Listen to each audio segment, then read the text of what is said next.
Ladies and gentlemen, at this time, the National Broadcasting Company brings you the latest news at home and overseas. Now, here are reports by our staff correspondents in 3 key capitals of Europe, from Berlin, Bern, Switzerland, and London. Now, first to the German capital, where Alex Dreyer is ready to report. Hello, NBC. This is Alex Dreyer in Berlin. The German High Command this afternoon broke its silence of the past few days on land operations in the East and stated where the new German offensive has been developing. According to the High Command, a tremendous battle has taken place in the area north of the Sea of Azov. It's the first time that the High Command has referred to land operations in this sector of the front. The official communique says that German troops, working together with their allies, are pursuing the beaten enemy. The High Command adds that during the deep drive by motorized and panzer units into the lines of the retreating enemy, the staff of the 9th Russian Army was taken prisoner. But according to the communique, the Army's commander had already fled. Along the other areas of the front, the High Command reports that operations are proceeding according to plan. Another night attempt of the Soviet land forces on the coast west of Leningrad was repulsed, according to the communique. A majority of the transports were sunk, and the enemy units which managed to land are said to have been completely destroyed. The Luftwaffe last night is reported to have directed attacks against Leningrad and Moscow. Although not mentioned by today's High Command, the port of Rostov on the mouth of the Don for the first time was attacked yesterday by the Luftwaffe. In the turbulent little protectorate of Bohemian Moravia, where the Gestapo is reported to be pushing through a thorough cleaning-up program, at least one man has had his sentence of death postponed, but of course only for the moment. He is Elias, the 62-year-old premier of the protectorate, who was sentenced to death after having been charged and tried with the preparation of high treason. But here's the interesting angle. Hitler himself ordered the postponement.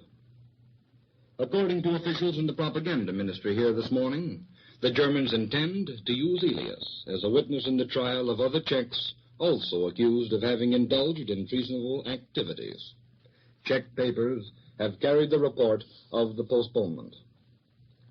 Negotiations for the exchange of wounded prisoners of war between the British and the Germans have fallen completely through, according to information available here today. The official Foreign Office spokesman today at noon said that the British conditions for the exchange are simply grotesque. According to the spokesman, the British expected to return but 50 wounded Germans in exchange for some 500 wounded British. The exchange was to have started today. The spokesman added that arrangements for the exchange were first begun on a purely diplomatic basis through the good offices of the United States, but that the British yesterday started to twist the thing into a propaganda offensive through the means of the British radio. The Germans are willing to make an exchange, he said, but only on a one-for-one basis. He then suggested that the British load up some of their boats with German internees, that is, women and children, and whereby a one-to-one ration exchange basis could probably be worked out. This is Alex Dreyer in Berlin, now returning you to NBC in New York. Now, next we hear from Charles Lanius in Bern, Switzerland. Hello, NBC. This is Charles Lanius in Bern. Reports reaching here this morning indicate that one of the bloodiest battles of the war is being fought in the area before the Russian industrial city of Charkov. After the capture of Poltava, the Germans are said to have thrown in heavy reinforcements in order to continue their thrust toward Charkov without a let-up. This new force is apparently meeting with terrific resistance. Moscow claims that Budyeni has succeeded in regrouping his armies and has started a flanking counteroffensive, which has completely stopped the German drive. The Germans say that progress is being made. They admit, however, that the going is tough, and one Berlin message states that the battle is developing into one of the biggest yet fought in the East.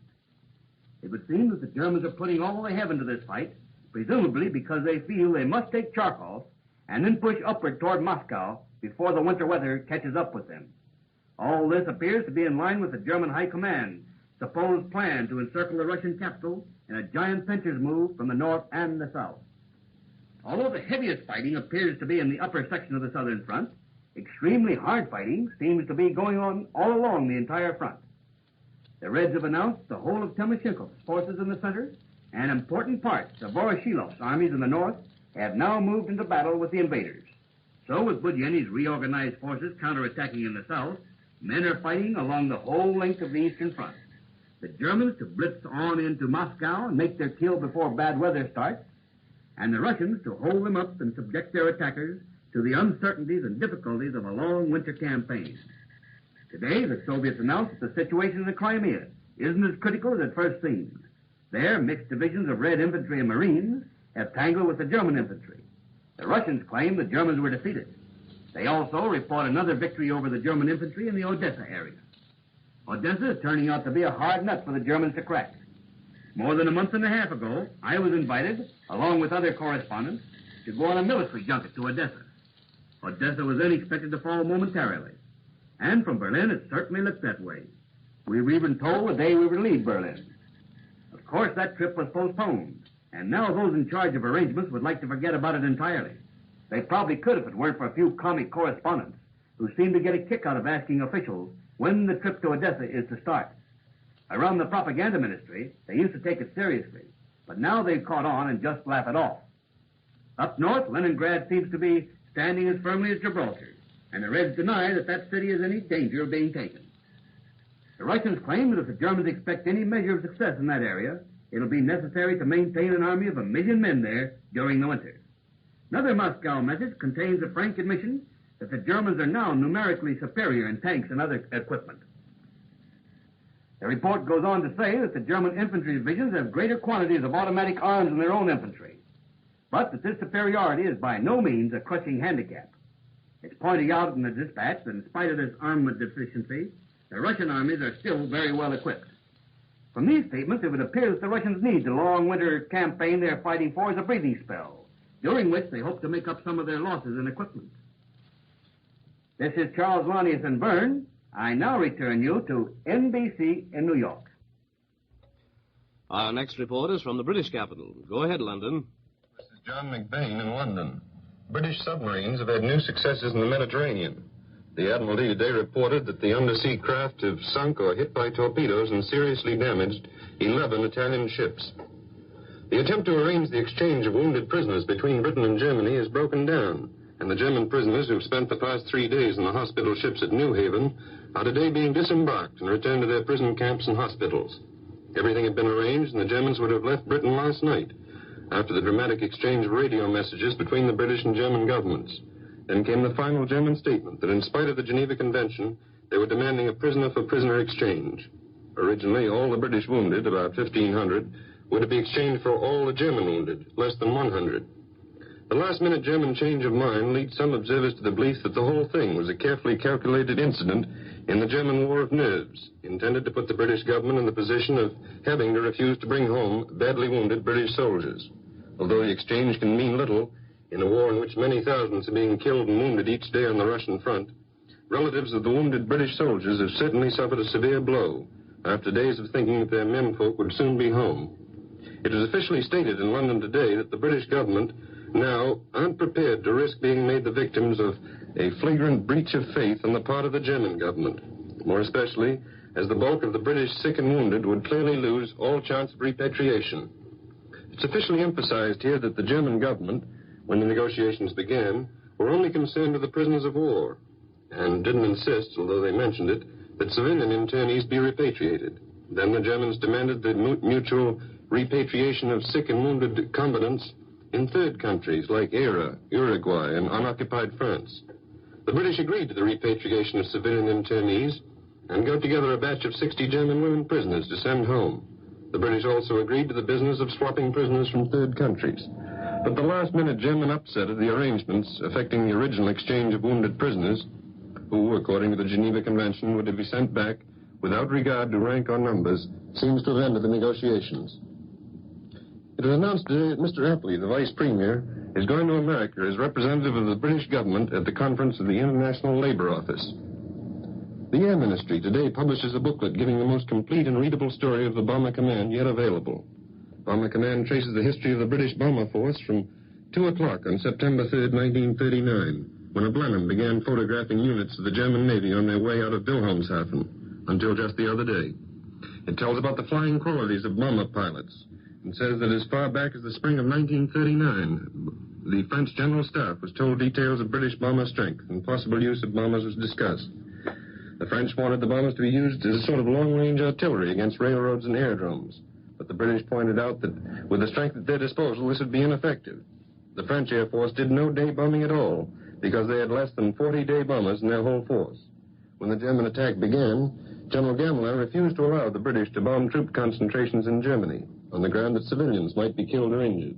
This policy limited the British bombing for 24 hours to German columns on the march, a difficult and unsuitable target for the heavy British bombers.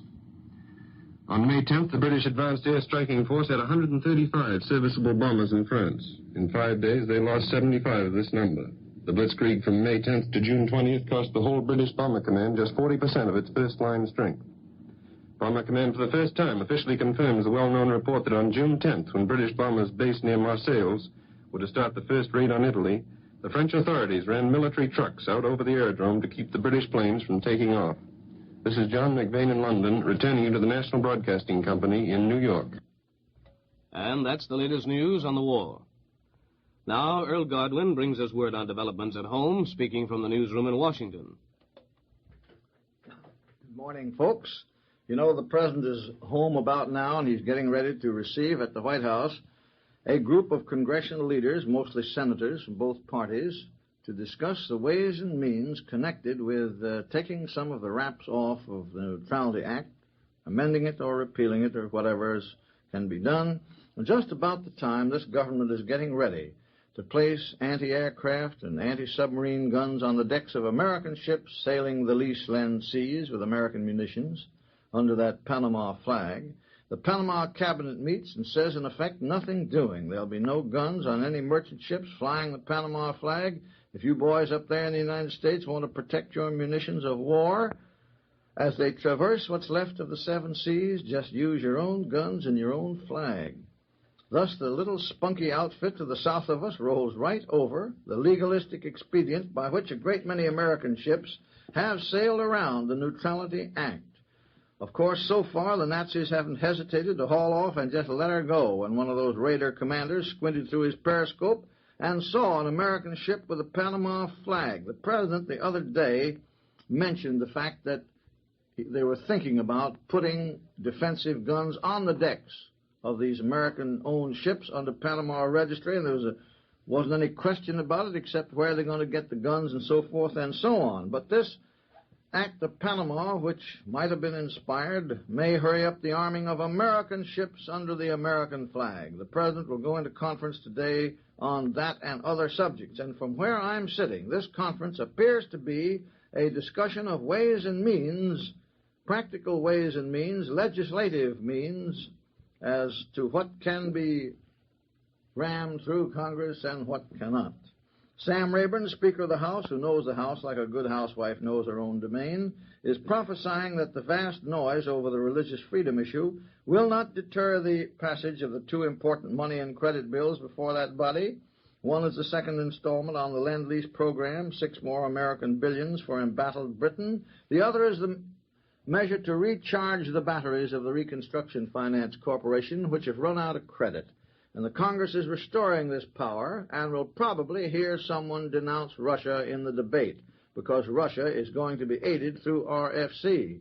Surely there will be a tremendous outburst when the Lend-Lease bill comes up, but not an outburst that will stop the bill. The anti-Russian sentiment in the House has been strengthened by the religious freedom furor. Many opponents of the administration's policy do not believe there is any religious freedom whatsoever in the Soviet Republic. And that's all from Washington at this time. And that's the latest news we've heard this morning from John McVane in London, Charles Lanius in Bern, Alex Dreyer in Berlin, and Earl Godwin in Washington. This is the National Broadcasting Company.